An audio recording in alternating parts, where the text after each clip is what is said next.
This week's Jonathan Karl really let Lindsey Graham prove his hypocrisy live on TV. I mean, remember, he always is pompous and he was talking about not letting Mohammed bin MBS, not allowing MBS to ever do anything with the United States again because he's so evil for having killed Khashoggi, which he is for having done that.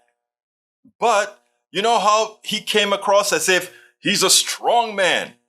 Well, I wonder how much he got paid by the Saudis to take a completely different stance. But kudos to Jonathan Karl for exposing Lindsey Graham for the fraud that he is, for the hypocrite that he is. Check this out.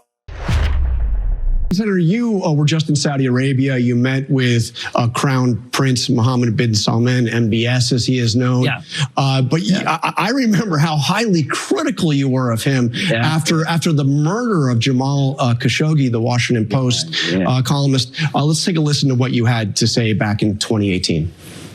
I can never do business with Saudi Arabia again until we get this behind us. Right. And what does that mean? That means I'm not going back to Saudi Arabia as long as this guy's in charge. The Crown Prince is a wrecking ball. I think the behavior before the Khashoggi murder was beyond disturbing, and I cannot see him being a reliable partner to the United States.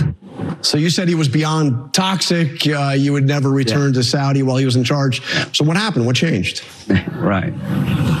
Well, a couple things happened. Number one, I've been talking with the Biden administration about working with Saudi Arabia to build on the reforms they're doing in their country and to build on the Abraham Accords. If you get nothing else out of this interview, things in Saudi Arabia are changing very quickly for the better. I see a chance to normalize the relationship between the United States, Saudi Arabia, and Israel that would be transformative for the region. Saudi Arabia purchased $36 billion worth of 787 Boeing jets made in Charleston, South Carolina. They picked the Boeing 787 over the Airbus. I came over here to say thanks to Saudi Arabia. They're thinking about buying more jets. And I also came over to caution them about getting too cozy with China and Iran.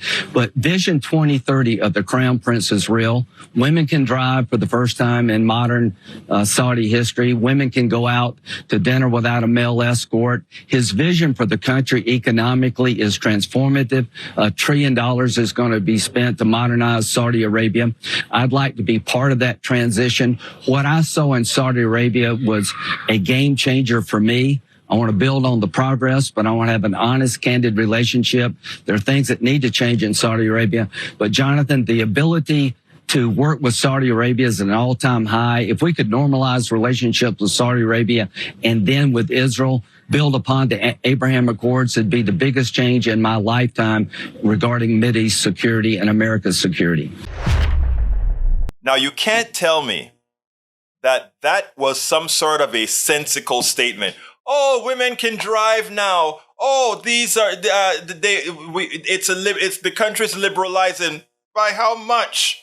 And not only that, but how much has really changed between today that you're sucking up to these guys and yesterday? Let's be real. It's all about, more than likely, him being paid off to work with MBS. He, Trump, all of them are in the same damn cabal. We spend a lot of time deconstructing the news, trying to parse it into a form that everybody can understand. We try to find those little nitpicks where it flies above the fray, etc. If you really like these videos that we do, I want to ask a big favor. Please go ahead. Number one, subscribe to our channel. And number two, please join if you can. Thank you so kindly for watching. Keep watching. Please remember to share. We must populate the entire internet with our progressive message, a message that we know is what most Americans say that they want. So help us, please join.